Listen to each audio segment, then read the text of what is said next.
Al Horford was a good player, but a great Celtic if this is the end, and it looks like it is. Al Horford will go down as one of the most underrated Celtics in the history of the franchise. Meeting with the media earlier this week, Brad Stevens admitted, for financial reasons, it was unlikely that Horford would be back. He's pondering retirement while considering offers from the Warriors and Lakers.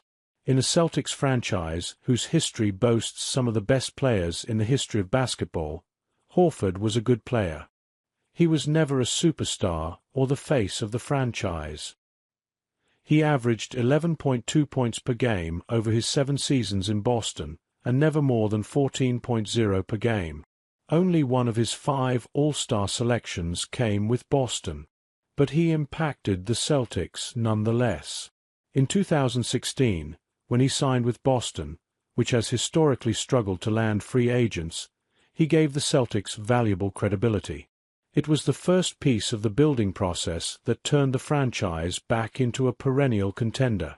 A year later, they signed Gordon Hayward and traded for Kyrie Irving.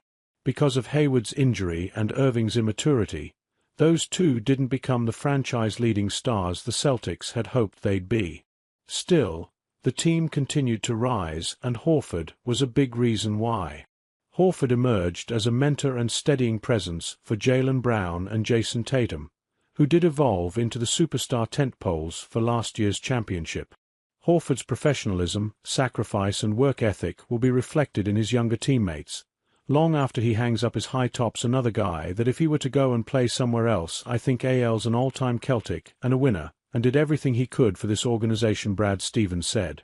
Not only from the games, but also how he impacted our younger players. Outtakes from a busy week. What do Messi, Clark, Otani and the Savannah Bananas have in common?